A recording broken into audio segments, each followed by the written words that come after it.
तो स्टूडेंट जैसे कि आप लोग देख पा रहे हो, जो आपके क्वेश्चन है न्यूमेरिकल आंकिक प्रश्न है, उसके हिसाब से जैसे कि एक कुछ इस प्रकार से है कि एक 9 × 10⁻⁵ ग्राम यानी कि 9 × 10⁻⁵ द्रव्यमान का एक पार्टिकल है, जिसे लंबी क्षैतिज परत पर रखा जाता है। इस कण का आवेश घनत्व 5 × 10⁻5 सेंटीमीटर स्क्वायर है। तो इस कण को कितना आवेश दिया जाए कि ये मुक्त हो जाए, ये आपके पास में एक क्वेश्चन है। तो रिलेटेड है आपके पास में जो मैंने गाउस के नियम का अनुप्रयोग बताए थे, उस अनुप्रयोग से ही। तो उस अनुप्रयोग के अकॉर्डिंग आप लोगों को चीज़ें देखनी है और उन वैल्यूज़ को अलग अलग लिखना है कि किस प्रकार से कौन सी चीज़ें आई है, कौन सी चीज़ें नहीं आई है। तो हमारे पास में गिवन चीज़ें क्या क्या है, पहले तो वो देखनी है।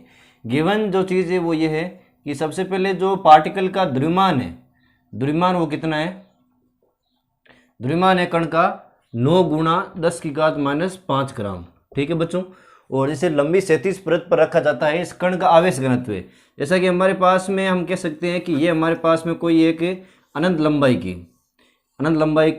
का एक क्षैतिज परत है। तो इस परत पर इसको रखा जाता है, जैसे कि यहाँ पर। ठीक है बच्चों। और इस परत का, या फिर आप कह सकते हो कि इस कण का जो आवेश घनत्व है, सिग्मा का मान वो क्या है, वो है 5 × 10⁻5 सेंटीमीटर स्क्वायर। तो इस कण को कितना आवेश दिया जाए कि ये मुक्त हो जाए, इसको यहाँ पर रखा जाता है। तो अब आप लोगों को पता है कि जो पार्टिकल है, इस पार्टिकल को फ्री करना है तो इस पर एक फोर्स लगेगा। फोर्स इस प्रकार से लगेगा क्योंकि कुछ ना कुछ इस पार्टिकल जो है, जैसे कि हमारे पास दिया गया कि लंबी क्षैतिज परत पर रखा जाता है। तो लंबी क्षैतिज परत जो होती है वो ये तो खुद आवेशित होगी, और उस आवेश के कारण जो विद्युत क्षेत्र उत्पन्न होगा वो विद्युत क्षेत्र, और फिर जो आपके पास में इसका द्रव्यमान है, देखो आप कह सकते हो कि कण पर उत्पन्न विद्युत क्षेत्र बराबर होगा कण के भार के तुल्य। ये इसलिए होगा क्योंकि यहां से हमें QE बराबर mg की जो वैल्यू आएगी, उस वैल्यू से हमारे पास में E का मान आ जाएगा। E का मान इस प्रकार से आएगा। तो देखिए कि QE का मान क्या होता है, अगर परत के लिए, क्षैतिज परत के लिए, तो हमारे पास में जो वैल्यू हमने फाइंड आउट की थी वो हो जाएगी σ/2ε0 और बराबर mg।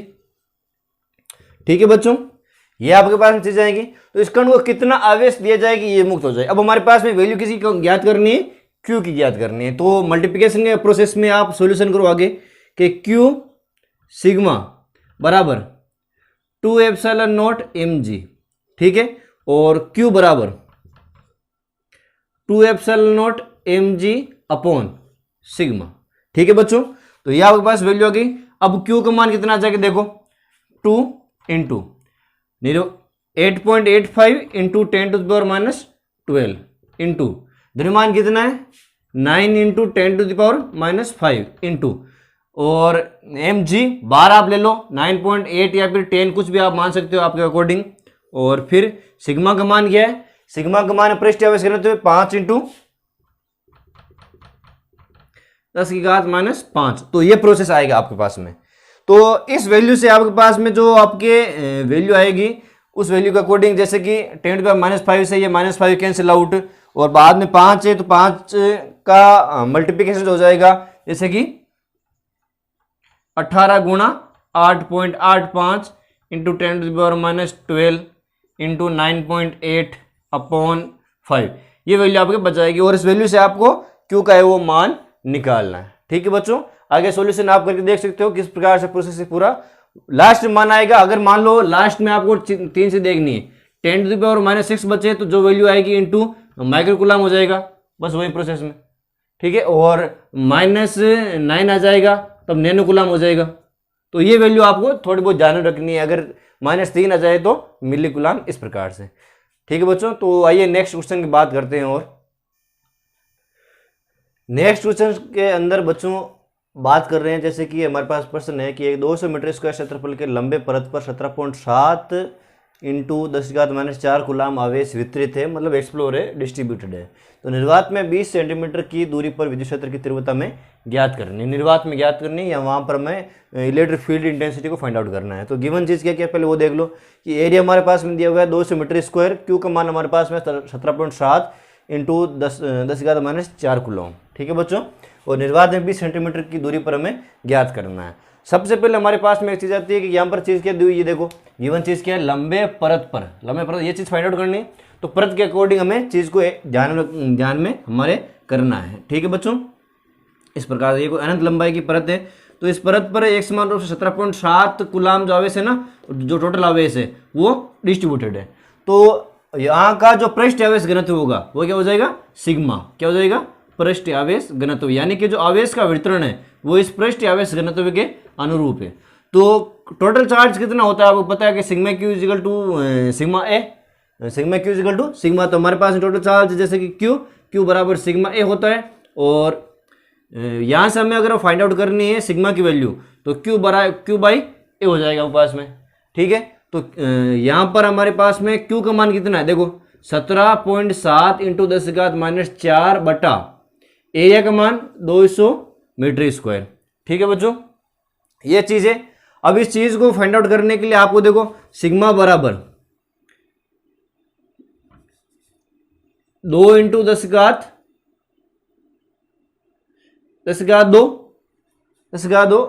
तो देखो आगे 17.7 इंटू 10⁻⁴, ये चीज़ है, बटा 2।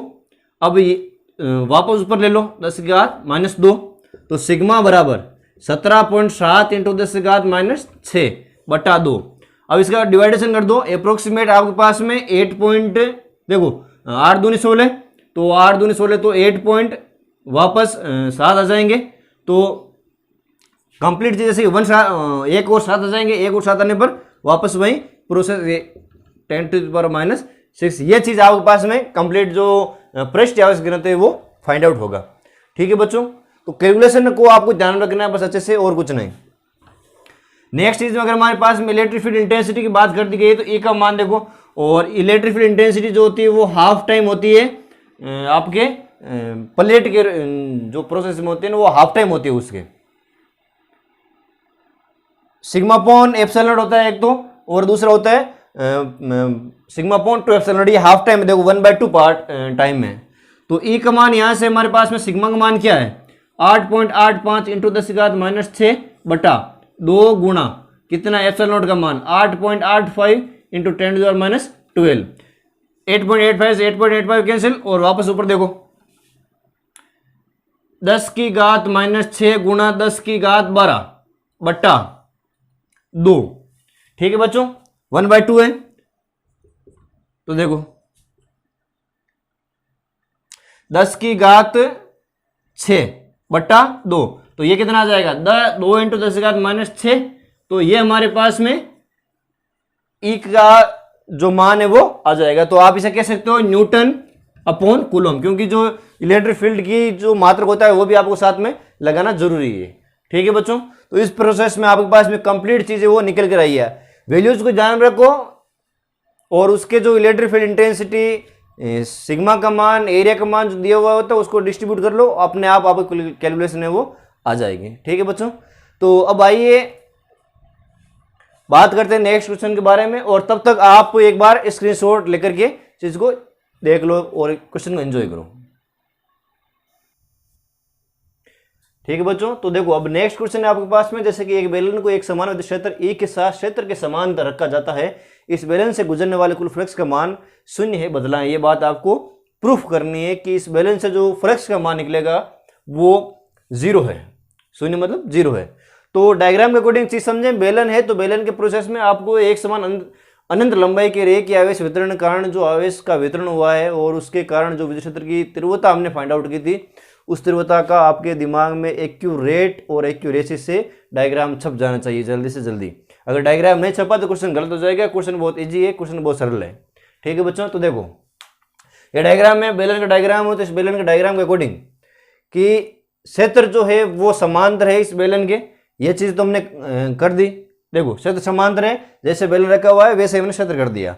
अब बेलन के पार्ट को हमने डिवाइड किया, जो उसका वक्री पार्ट होता है, जो वर्ती पार्ट होता है, उसको हमने डिवाइड किया। तो डिवाइड करने पर जैसे कि हमारे पास में इसका क्षेत्र सदिश हो गया dA1, और इलेक्ट्रिक फील्ड कंडीशन में लंबवत प्रोसेस में, और दूसरे पार्ट को जब हमने डिवाइड किया तो हो जाएगा dA2, और ये क्या है, क्षेत्र सदिश है, त्रिज्यीय सदिश है, क्षेत्र सदिश है, और इसका इलेक्ट्रिक फील्ड इस डायरेक्शन में। अब थर्ड जो हमारे पास में है वो इससे संपूर्ण पृष्ठ का है, शेष हमारे पास जो पृष्ठ है ना उसका क्षेत्रफल है ये। ठीक है बच्चों, तो देखो फ्लक्स की बात कर रहे हैं, फ्लक्स की बात करने में हमारे पास में जैसे कि फ्लक्स का मान कितना होता है, फाई ई बराबर E D A cos theta, ये हमारे पास फॉर्मूला होता है। तो देखो अब हमारे पास में मान करके चलो, ये हमारे पास में S1 है, ये हमारे पास में S2 है, और ये हमारे पास में S3, तीन पार्ट है। तो S1 plus S2 plus S3, यानी कि इनका हमारे पास में क्लोज्ड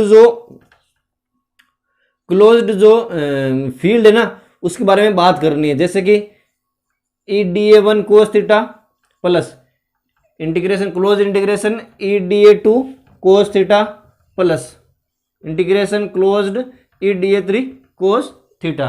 ठीक है बच्चों, डायग्राम को ध्यान में देखो और फिर वैल्यू करोगे।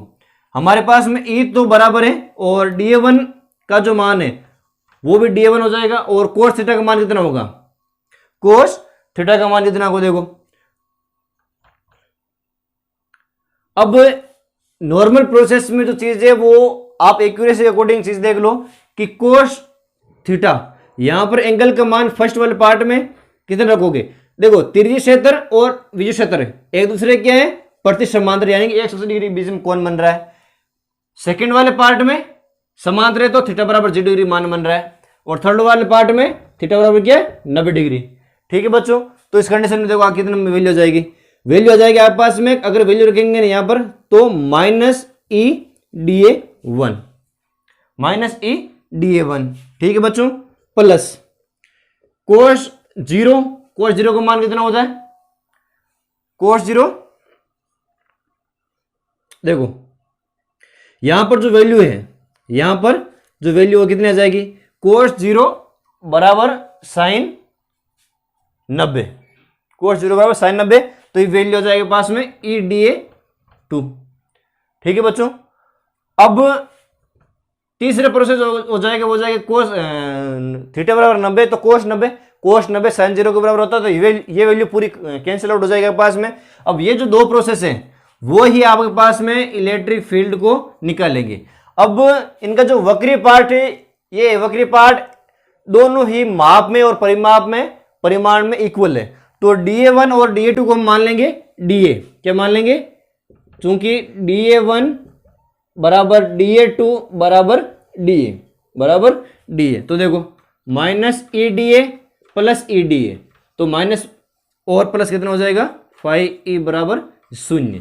तो ये हमारे पास में चीज है वो निकल कर आती है। ठीक है बच्चों, जो टोटल फ्लक्स का मान होता है, अगर विद्युत क्षेत्र जो होता है वो बेलन के समांतर होता है, तो उस कंडीशन में इलेक्ट्रिक फ्लक्स का मान 0 इस प्रकार से हो जाता है। ठीक है बच्चों, तो ये तो आपके हो गए क्वेश्चन, और अब हम नेक्स्ट क्लास में बात करेंगे आपके जो रिड्यूस चैप्टर है उसके बारे में। तब तक के लिए डेगन ऑनलाइन स्टडी चैनल के साथ में बने रहिए, और चैनल को लाइक शेयर और सब्सक्राइब करना ना भूलें। जय हिंद।